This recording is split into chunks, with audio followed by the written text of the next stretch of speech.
Hi beautiful souls, it's Tan here today on this channel with another video for you, and today I'm super excited because we're going to be talking about the resplendent Quetzal. So this particular video will apply to you if you have anything in your natal chart in the sign of Gemini from 11.22 degrees to 17 degrees. This is in correspondence with if you have anything in your human design body graph at gate 35 and in the gene keys number 35. And I've made a tutorial video just to kind of go through how you can navigate when you're looking for the gene keys and the human design gates, as well as how do you even find the zodiac degrees in your natal chart. So I'm going to leave a link to that tutorial video up above in the description box below so you can check that out if you're not sure how to navigate this. We currently have an online astrology hub where you can interact with me and some other astrology enthusiasts that are out there. It's a very interesting platform. We chat daily. There's lots of information being exchanged. So if you'd like to join that, you can also click at a link that I'm going to provide in the description box below. So the reason why I'm so excited to talk about this is because this particular archetype is just so refreshing. And I actually have this as my conscious Jupiter because my Jupiter is in Gemini, and so I love the energy of this archetype. So a quick overview: if you have this archetype, you are moving from at the shadow or the fear level of hunger into adventure as your gift. Adventure is defined as the final frontier. It's the exploration of the inner space.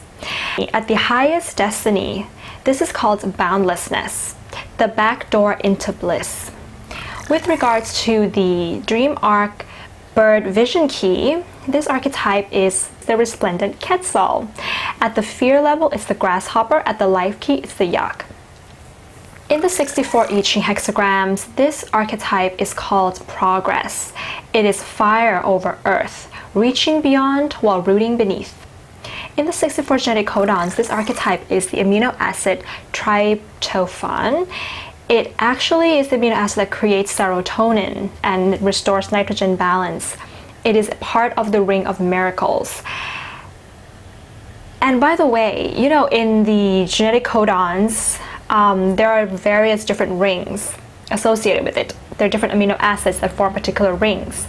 And for one ring, there's going to be various amino acids that are linked together, that they kind of work together and they have similar energy and chemical components.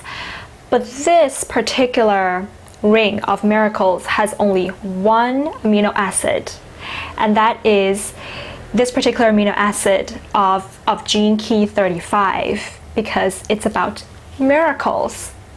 It's really about breaking free from limitations, to seeing the miracles, to making anything possible.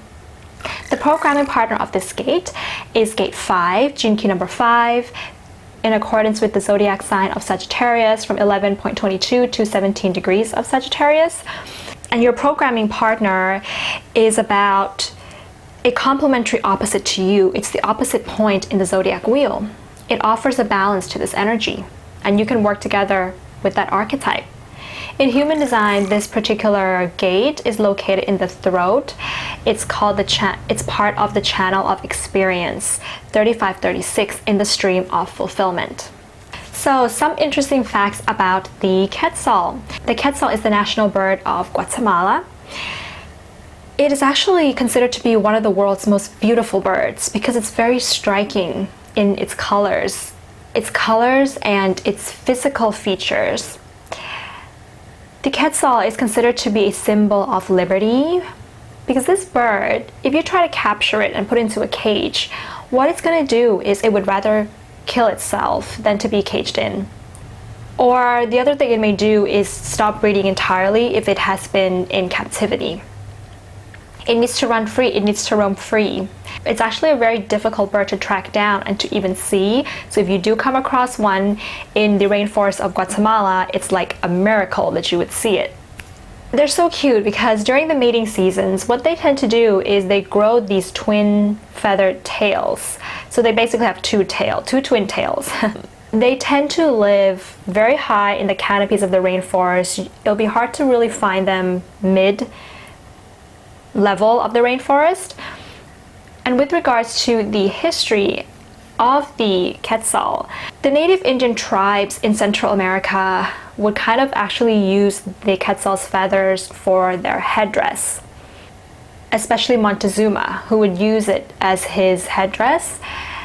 The Mayans as well, they kind of pluck the Quetzal's feathers but let it go afterwards. They don't kill the Quetzal because they believed that it's a sacred bird, maybe because it brings luck or prosperity. But generally, this particular bird instills respect for the Aztecs and the Mayans. So if you have this archetype in your natal chart, human design, or in the gene keys, you're likely to, first of all, be somebody who is a little bit restless. You're a bit flighty. People can't really get a hold of you. One moment you're there, the next moment you're not. You may have this hunger for experiences in life. You can be easily bored. That's kind of the typical Gemini archetype, right, guys? And when you do get bored, you may cope with this by being super busy, filling up your day with things on your to-do list, things to accomplish, being productive. This is a coping mechanism for being bored. You're kind of operating at the shadow level of this particular archetype, which I'll talk about really soon, because it's not the fact that you are busy, but it's the motivation for being busy as an escape mechanism for being bored that can kind of cause a bit of issues when it comes to the fear or the shadow of this archetype. But because you are fueled by the need to expand and to know more, to learn more, to have varied life experiences, you can be somebody who can turn this expansion inwards and become very self-aware at the same time. So let's discuss now about the shadow vibration of this archetype. So like I said previously, gene key number 35, which rules this archetype, secretes serotonin, which of course is the chemical that is associated with happiness and fulfillment and just feeling joyful in general. We all naturally have serotonin in our body, and it is released naturally within all of us. But with regards to the progress of humanity, the natural release of serotonin is actually being suppressed, and doctors have done researches and have said that the level of serotonin in human beings is lower than it should be. And why is that? It's because with regards to popular opinions and mainstream mindset, and opinions rules Gemini, the third house, this particular archetype, right? So this archetype can be fueled by the need to increase serotonin levels in the body to feel happy, to feel enjoyment through external resources, meaning things like money, sometimes it's just traveling consistently or working really hard to make money. Sometimes it's sex, food, pleasures, leisure activities, this getting busy with your day type of an energy. Actually, it does increase the serotonin because it gets the happiness and the excitement going inside your body. But this is not natural. So what you're actually doing with the lower vibration of this energy of hunger is that you are kind of forcing the serotonin level in your body to raise. And when that happens, when the excitement or the happiness dies out, then the serotonin level reduces extremely, and we get into these highs and lows.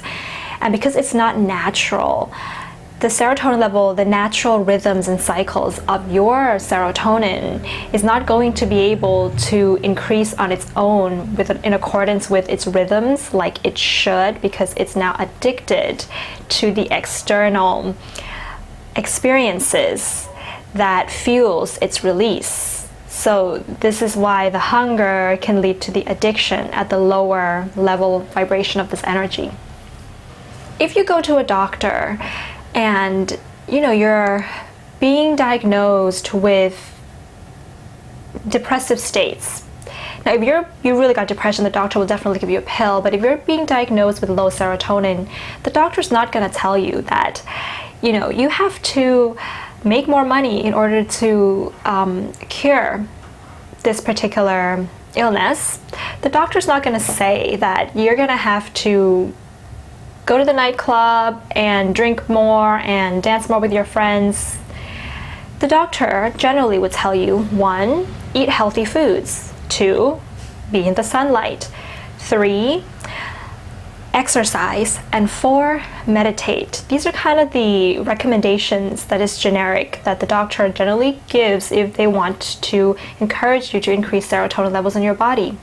And none of these things is going to cause addiction, because these are natural things that we generally would have to be doing for our body. So when we're looking at this shadow level collectively with regards to humanity, we can see that there can be danger in hunger, because when you're really hungry, you can eat anything, and you're not going to be very selective with what to eat. And in a larger scale, this is the type of progress that the society has become to build, to create, to innovate, sometimes if it's fueled from hunger at the expense of any types of consequences. The process of creation that the society or humanity has become is at the expense of what it has to destroy. Because if you want to create something, you got to make room for something to be created. For example, the destruction of rainforests for building cities, or building more cars at the destruction of the air. This is what we can see with the lower vibration of this energy. How do we move from this shadow phase? It's actually very hard, because if you try to suppress your hunger, what can happen is that you can get into depressive states because we're suppressing it. So what generally tends to happen with this archetype is that you have to play off of the hunger. You have to get a variety of life experiences until you reach a certain point when you feel like it's not really bringing you the satisfaction that you're hoping for, because you can see that it's a loop of the hunger, the feeding of the hunger, the starvation, the hunger, the feeding of it, the starvation, the hunger, and it goes in a cycle. This is a wheel, and this is a pretty addictive cycle. Actually, this awareness can stop the cycle, and then we can move into the gift of this particular archetype. So, beautiful souls, beautiful Geminis archetypes out there. The way that you can increase serotonin in your body in the most natural possible way to get out of this loop of addiction and to raise your energy frequency is to understand the feeling of love and to feel love. Love is the most powerful serotonin releasing feeling. And love in this case doesn't mean that you have to be in a romantic relationship to fall in love, but we all know what it feels like, right? To fall in love, that feeling. But again, it can cause an addiction if it's coming from an external stimulation. So we want to increase the serotonin release by being in a loving state inside all of us. This inner feeling of love. And the best way to generate this feeling is to simply feel love. And this is when the power of words can come in, because we know the word love and what that is supposed to feel like, we can generate this feeling inside all of us, inside our bodies, simply by thinking of the word love. And I guess, Gemini is the sign of dualities. And the duality in this case is how do we put together and blend together the mind and the heart. The mind is the thought of love. The heart is the feeling of love. If we can fuse this together, we can generate inner serotonin naturally. So a really good strategy for this is meditation. So I've actually done this myself and found it to be life-changing.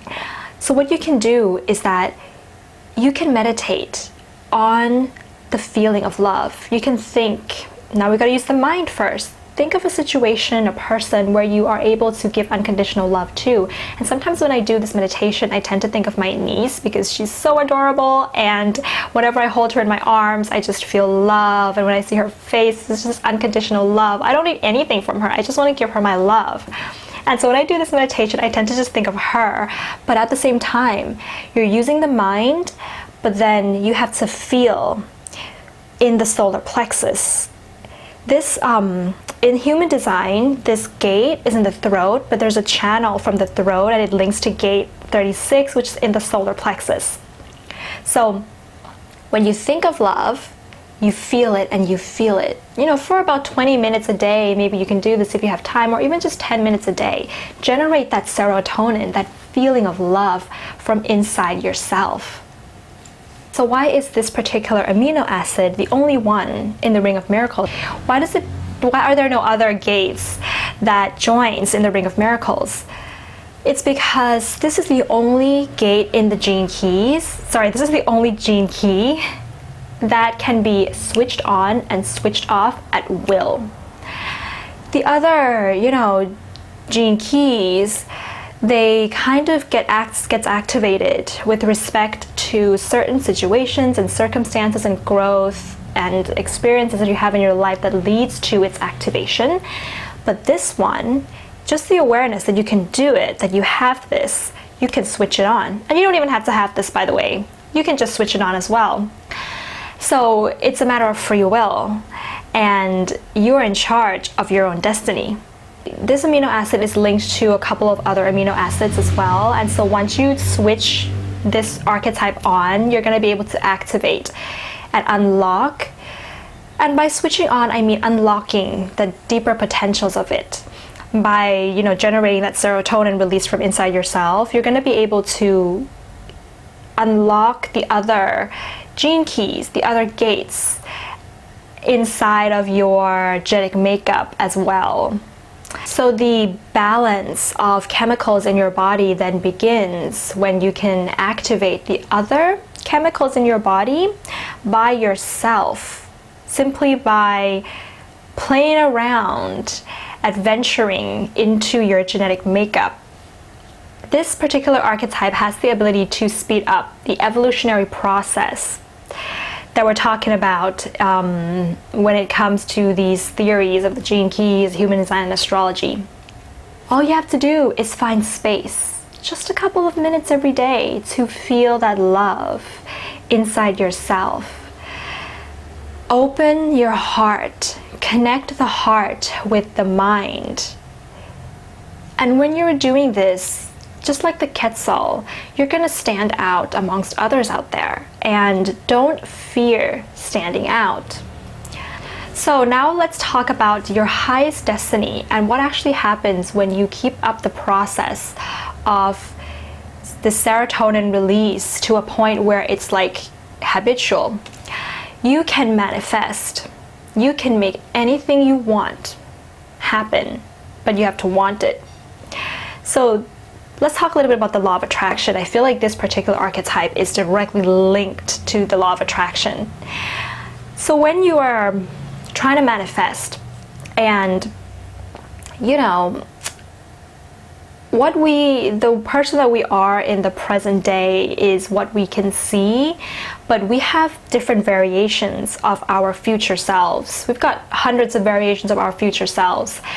And when you meditate on what you want to manifest in your life, let's say you want a particular relationship to go smoothly, you want to live in a particular house in the future, or you want your career to proceed in a certain direction in the future, or anything really, that's not too much of a fantasy, all right? Because fantasies will never really be real. But we're talking about things like hopes and dreams and wishes and your ideals that can actually be manifested.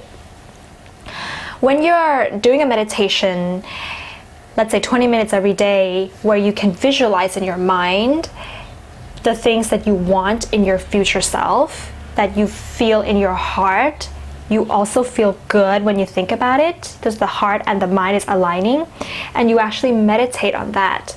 What you're actually doing is you're kind of energetically, intentionally pulling that future self into the present body as you meditate.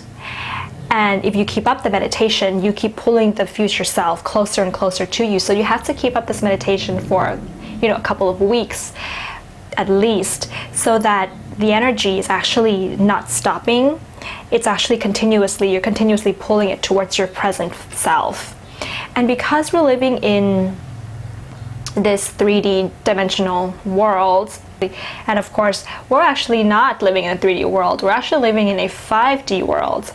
But anyways, either one of those, it's like we can't yet see the future happening yet because we're in a space and time dimension.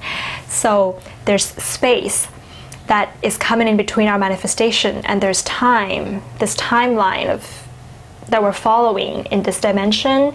So you have to wait for that manifestation to become real. But you know, there's theories of, you know, the 9th dimension, the 10th dimension, and if we were to live in those particular dimensions, the present actually is happening in correspondence with the future. The future is happening at the present day if we were in those dimensions, because of the ability to bend space and time. It's kind of like a little bit like magic, like a magician. When you think something in that particular space and time dimension, it can happen, right? But still, we're in this space and time dimension. It can still happen, but it just is going within a particular time frame. It will still happen. All you have to do is think about it and meditate on it and believe that it could happen and visualize that it could happen and feel it with your heart. This is kind of like breaking the law. You know, this particular archetype makes anything happen and it breaks all the rules, because if you could even, although it would be hard to be in the 9th dimension on Earth in this space and time, you could potentially be in the 5th dimension. You could make things happen, speed it up way faster than anybody could ever thought they could do. So the reason why the Quetzal is both green and red is it's believed that when a Mayan warrior was killed, his blood kind of bleeds onto the body of the Quetzal, because, you know, the Quetzal is this respected bird, so he's living in the Quetzal itself. So this is a symbolism of you, if you have this archetype, wearing the things that you've manifested, your experience, your ability to make the impossible possible on your body, meaning it's in your aura fields. So when you come across people that you meet in your everyday environment, friends and families, if they can see how you've made the impossible possible, you are already influencing them to do the same. Once they can see the boundlessness that you have, which you have simply generated from love for yourself, unconditional love for yourself, unconditional love for others, practicing this process of giving freely, unconditionally, when they can see that you've made the impossible happen, like, for example, you know, maybe it's a way that you live your life that nobody else is living. Nobody thought that anybody could ever live their life and have a lifestyle in this way. Maybe it's just with your energy, the way that you have endless energy. Nobody thought that you could have so much energy, or anybody in the world could have this much energy. Maybe it's the relationships that you have that is just filled with happiness and love and understanding, that nobody thought that it was even possible to be in such a loving and fulfilling relationship. When people see that you can do all of these things, that you made it happen, they would want to do the same, and they would be totally inspired. Oh, I'm getting a little teary, guys, by the way, because it's just powerful. They would be totally inspired to do the same thing in their life. They would be inspired to activate and unlock their DNA, to activate that and to have the awakening that you've had, and to make the impossible happen. Like unlocking your DNA. I mean, who would ever thought that that is something that we can actually do? But we can. So if you have this particular archetype, do comment below and let us know what your experiences have been. And you can also check out my video on your programming partner, Gate 5, which is in correspondence to the zodiac sign of Sagittarius, 11.22 degrees to 17 degrees, to get a understanding of how to balance this energy with your programming partner. And if you like this video, give it a thumbs up and hit the subscribe button below if you haven't. If you already subscribed, then thank you very much for coming along. I do birth chart readings, synastry, and relationship readings. All the information is on my website. You can check that out. and I'll see you soon, beautiful souls. Bye!